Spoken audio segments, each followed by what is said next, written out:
अगर हम सब एक जैसे होते तो फिर कहानियाँ नहीं बनती, तो पाताल लोक नहीं होता। मोर देन एक दूसरे को जानना, एक खुद को जानना होता है ना। पाताल लोक ने जितना लोगों को एंटरटेन किया उतना सोचने पे भी मजबूर किया। भाई एसी भी तो बन गया हूँ मैं, तो कह सकता हूँ हिंदी फिल्म इंडस्ट्री में। नमस्कार, मैं हूँ आशीष, आप देख रहे हैं दैनिक भास्कर। एक ऐसी सीरीज़ जो सबसे ऑथेंटिक कही गई, सबके दिलों में एक अलग जगह जिसने बनाई, जिसका इम्पैक्ट न सिर्फ इंडिया बल्कि विदेश भर में हुआ। वो सीरीज़, उसका सेकंड सीज़न आने जा रहा है, नाम है पाताल लोक 2। और बेहद ही कमाल के लोग इस समय मेरे साथ मौजूद हैं। अविनाश अरुण, जिनके बारे में क्या कहें, उन्होंने इसको डायरेक्ट किया है। साथ में है इशफाक सिंह, मैं उनको इमरान अंसारी कहूँ या इशफाक, मुझे अभी ध्यान नहीं आ रहा है क्योंकि दिल में उनका किरदार इस तरीके से बैठा हुआ है। और साथ में रेनू चौधरी हैं। रेनू बोल सकता हूँ गुलफना का? बिल्कुल। और आप सभी लोगों ने सीरीज़ में इस तरीके से इम्पैक्ट डाला है कि वो जो पाताल लोक के परमानेंट निवासी नहीं बल्कि हमारे दिलों के निवासी हो चुके हैं आप लोग। Thank you. कैसे हैं आप तीनों? वंडरफुल। उत्सुक तो दर्शक ज़्यादा थे कि कब ये सीरीज़ आ रही है। सबसे पहले तो अविनाश से पूछना चाहूँगा, कमाल तरीके से इसका डायरेक्शन हुआ है और जो इम्पैक्ट है, मैं बाकी लोग के लिए भी कहूँगा कि जिस तरीके से सभी ने अपना जो इम्पैक्ट डाला है वो कमाल है। अब जब इसका ट्रेलर आया है और पहली प्रतिक्रिया, पहला रिएक्शन हम लोगों से आपको मिल रहा है, कैसा फील कर रहे हो इस समय आप? बहुत ही अच्छा लग रहा है क्योंकि जैसे कि आपने कहा, मतलब हमारी जो वेट है वो 4-5 साल की रही है। बहुत ही एक बेहतरीन कहानी के साथ इस बार हम लोग आपके सामने आ रहे हैं। तो मैं आशा करता हूँ कि दर्शक इसको भी बहुत ज़्यादा प्यार दें। इशफाक, आप क्या कहेंगे? प्रमोशन भी हो चुका है, आप तो मुझे जहाँ तक दिखाई दे रहा है जो आपका एम्बिशन था वो सीरीज़ में तो पूरा होते हुए दिखाई दे रहा है। इस सीरीज़ के बाद में जब पहला पार्ट आया था, उसके बाद में जो लाइफ में चेंजेस आए, जो एम्बिशन पूरे हुए, उसके बारे में क्या कहना चाहोगे आप? Surreal, unexpected, never thought it'll, like, you know, I always waiting for a moment that I get something where I can prove my mettle, or at least, you know, मैं अपनी एक हर एक की एक ऑथेंटिक आवाज़ होती है, हर एक इंसान की, हर एक आर्टिस्ट की। तो मुझे बड़ा एक मेरे अंदर एक there was a sort of a, you know, thing that when will I get my chance to present to the world what I stand for, you know, as an artist, मेरी authentic आवाज़ के। So I am so glad, like you said, you know, it came out through the most authentic show. सो it's almost been an unreal, surreal kind of a run, and I'm very grateful here. कितना बदलाव आया पहले season से अभी तक? In context of the show, the character भी और रियल लाइफ में, मैं दोनों के पैरेलल्स ड्रॉ कर रहा हूँ। वो सेम ही है, जिस तरह से आप समझ लो एक हेड सब इंस्पेक्टर से आदमी जितना IPS बन चुका है, अनएक्सपेक्टेड है IPS ऑफिसर बनना और UPSC क्रैक करना उतना ही अनएक्सपेक्टेड है टू क्रैक। क्या मैं इसको ये समझूं कि हिंदी फिल्म इंडस्ट्री में भी उसी तरीके से वो ट्रांसफॉर्मेशन? हाँ, भाई एसी भी तो बन गया हूँ मैं, तो कह सकता हूँ हिंदी फिल्म इंडस्ट्री में। गुल, आप रेनू चौधरी का जो रिश्ता है हाथीराम चौधरी के साथ, इस बार उसमें क्या नया फ्लेवर डालने वाले हैं? और जो आपसे थोड़ी कोफ्त रहती है दर्शक के तौर पर कि वो हाथीराम को उतना समझ क्यों नहीं पा रही है, उसको उतना प्यार क्यों नहीं दे पा रही है, क्या इस बार वो पूरा होगा? पहले सवाल का जवाब, देखिए, हर रिश्ते में तब्दीली आती है समय समय पे। तो कुछ तब्दीली रेनू और हाथीराम के रिश्ते में भी आई है। उनका बेटा बड़ा हो गया है, जो डेली संघर्ष होता है बच्चा बड़ा करने का, जो अविनाश में अब जी रहे हैं। हमारे बच्चे लगभग एक ही उम्र के हैं। एक तो वो जद्दोजहद जो होती है बच्चे पालने की, वो आपस में एक तनाव लेकर आती है कभी कभी रिश्तों में, जब आप दोनों अलग नज़रिए से परवरिश को देखते हैं। तो जो खिटपिट रहती थी रेनू और हाथीराम की पहले सीज़न में, अब उनका लड़का बड़ा हो गया है और वो फेज़ उनकी ज़िंदगी का ख़त्म होकर एक नया फेज़ शुरू हो गया है। रेनू अपनी पहचान बनाना चाहती है, जो उसकी पहले से भी एक इच्छा थी, एक चाह थी, वो अब उस पर काम भी कर रही है। और मैं मानती हूँ कि उनका रिश्ता प्रोग्रेस हुआ है अगले फेज़ में, जैसा हर किसी की ज़िंदगी में होता है, समय समय में जो प्रोग्रेस होता है। और रही बात देखिए हाथीराम को समझने की, मैं ये अभी दो यहाँ पे जेंट्स बैठे हैं और उनका हमें नज़रिया ज़रूर लेना चाहिए, पर ये हर आदमी की एक वो होती है कि मुझे मेरी बीवी नहीं समझती, मेरा ये नज़रिया है जो मेरी बीवी नहीं समझती। और कुछ हद तक ये महिलाओं के लिए भी सच है। हमें लगता है कि हमें 100% वो नहीं समझते। तो ये तो ज़िंदगी का असूल है। अगर 100% एक दूसरे को समझ सकते आप तो फिर ज़िंदगी कुछ और होती, क्योंकि हम ह्यूमन बीइंग्स हैं और हमारे जो सिमियन पूर्वजों से डेवलप हो चुके हैं, तो थोड़ी तो हमें एक अलग अलग पहचान रहेगी ना। जो चीज़ हमें हमारे पूर्वजों से अलग बनाती है वही चीज़ है जो जिम्मेदार है हमारे डिफरेंसेस की। आपके अनुभव से बताइए ना कि कैसे वो सुधार आ सकता है, समझाइए देखिए, एक दूसरे को कैसे समझेंगे। ये अविनाश से भी मैं पूछूंगा। देखिए, मैं सुधार देने वाली या सुधार का मशवरा देने वाली, अगर हम समझने वाले होते तो समझ चुके होते। तो आई थिंक जो उस संक्षेप में कहते हुए मैं बस इतना कहूँगी कि जो हमारे डिफरेंसेस हैं, एक आदमी औरत होने के नाते, दो मनुष्य होने के नाते, वही हमें स्पेशल बनाते हैं। अगर हम सब एक जैसे होते तो फिर कहानियाँ नहीं बनती, तो पाताल लोक नहीं होता। अविनाश, क्योंकि पाताल लोक में मेंस वर्ल्ड जो पुरुष किरदार थे वो बहुत ज़्यादा स्ट्रॉन्ग थे। कुछ किरदार ऐसे थे, जैसे रेनू का किरदार है, एक दो और किरदार, जिन्होंने फीमेल वर्ल्ड का भी एक वो जो पर्सपेक्टिव है वो लेकर आए और बहुत अच्छे तरीके से। ये थप्पड़ भी मारती हैं और हाथीराम कुछ रिएक्ट नहीं करते। वो बहुत ही खूबसूरती से दोनों ही वर्ल्ड का वो एक परसेप्शन दिखा। मेरे ख्याल से इस बार और भी महिला किरदार जुड़ रही हैं, लेकिन जिस तरीके से रेनू का किरदार लिखा गया था या उसको पिरोया गया आपने, क्योंकि आप खुद कैमरा भी खुद ही देखते हैं और उसके ज़रिए ही अपने किरदारों को, अपने एक्टर्स को देखते हैं और उन तक करीब पहुंचते हैं। इस बार आप रेनू के किरदार को किस तरीके से देख रहे हो? बहुत सारा प्यार और समझ, जिम्मेदारी और एक मुझे लगता है कि मोर देन एक दूसरे को जानना, एक खुद को जानना होता है ना।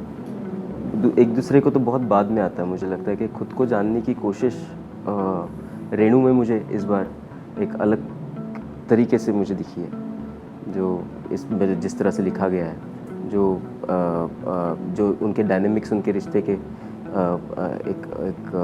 एक नया एक आयाम आपको देखने को मिलेगा। और एक थोड़ा सा एक सॉलिटरी बीइंग भी एक वो एंजॉय करने लगी है, which I really liked, you know. और मुझे नहीं लगता कि वो ज़्यादा नैगिंग है। जो पहले से नैगिंग कम हो गई है उसकी। और वो एक देखने को मिलेगा, आई गेस। इशफाक के किरदार को अपने लेंस से कैसे देखते हो? मतलब it's a very very special character, I guess.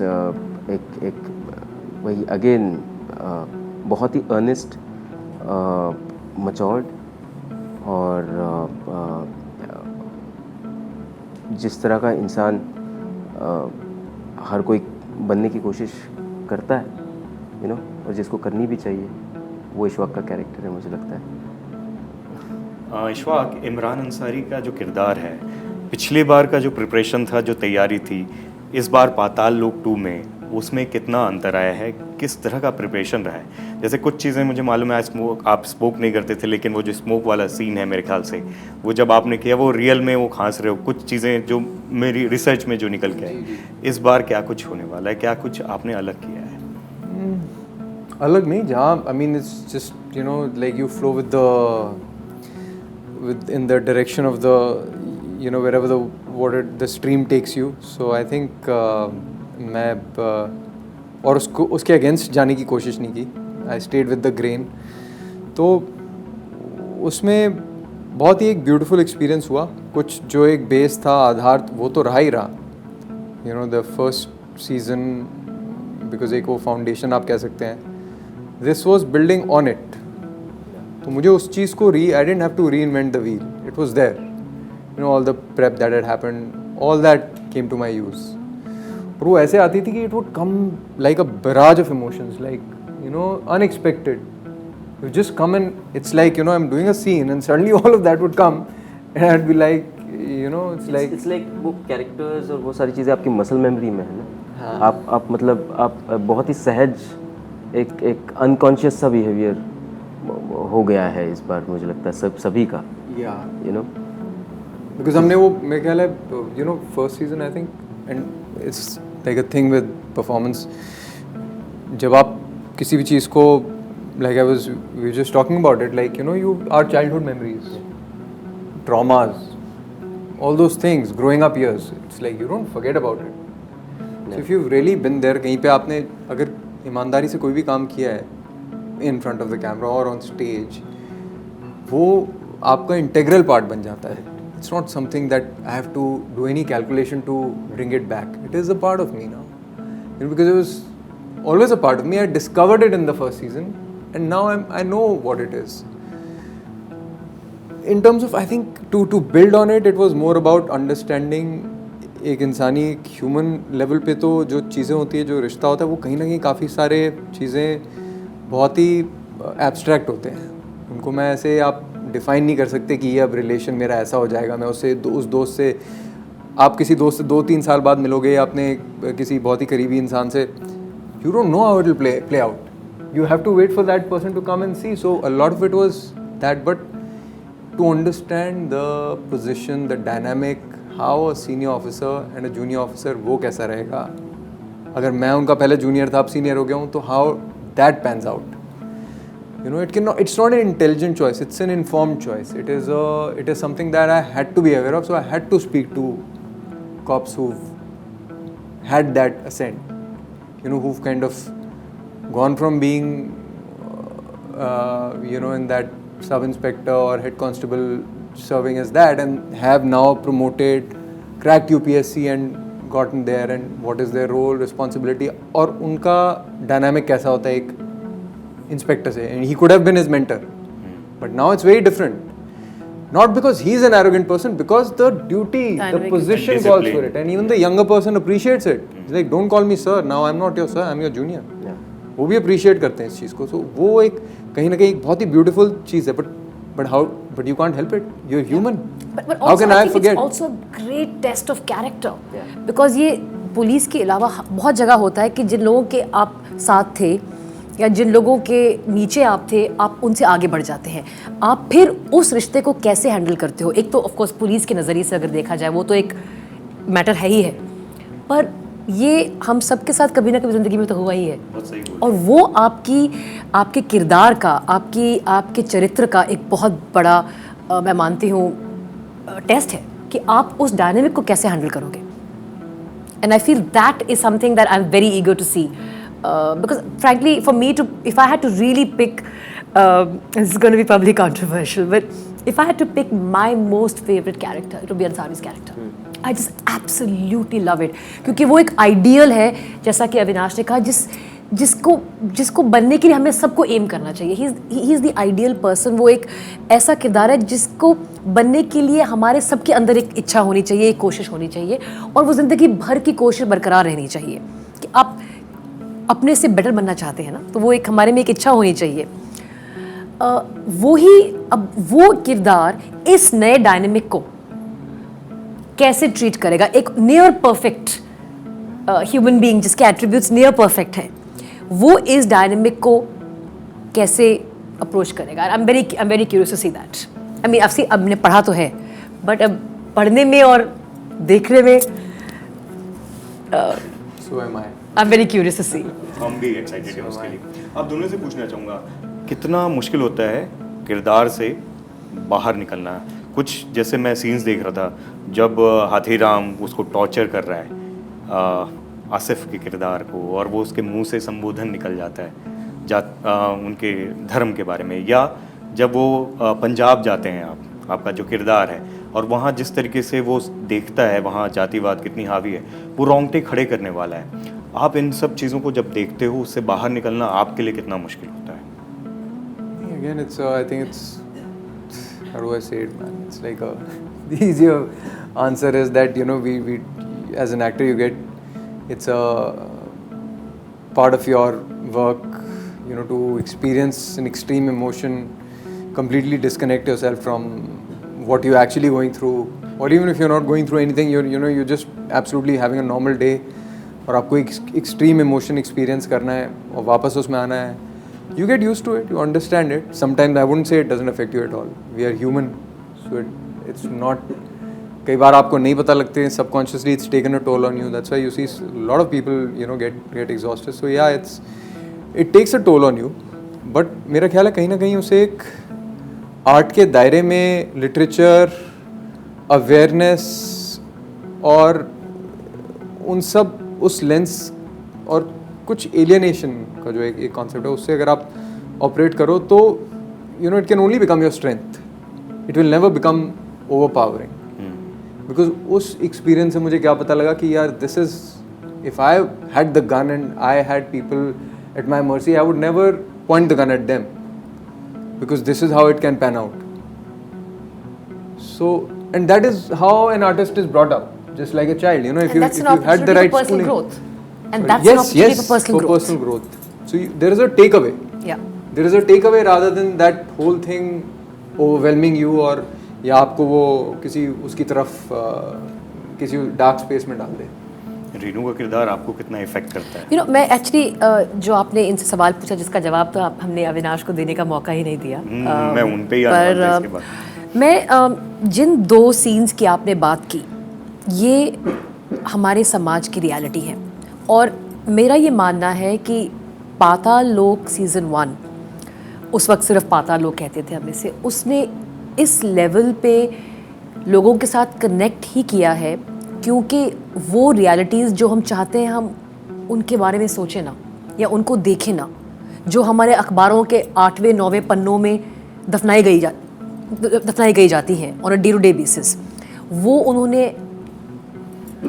आपके सामने प्रकट की है. और पाताल लोक ने जितना लोगों को एंटरटेन किया उतना सोचने पे भी मजबूर किया.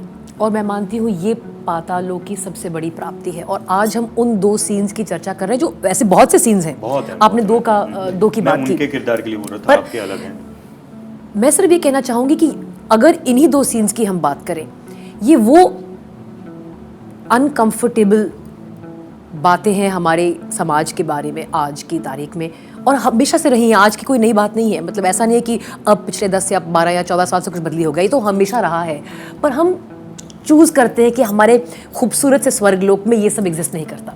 और पाताल लोक आपको वो चीज़ें दिखा रहा है जो आप जानते हुए भी जिनसे आप अनजान बनना चाहते हैं. ये जो कनेक्शन है, जो डिस्टर्बिंग कनेक्शन है पाताल लोक का, वो ही उसकी सबसे बड़ी खासियत भी है. आपको इफेक्ट करता है रेनू का किरदार? वो कैसे निकलते हैं उससे? पहली बात तो मैं रेनू की तरह बिल्कुल नहीं हूँ.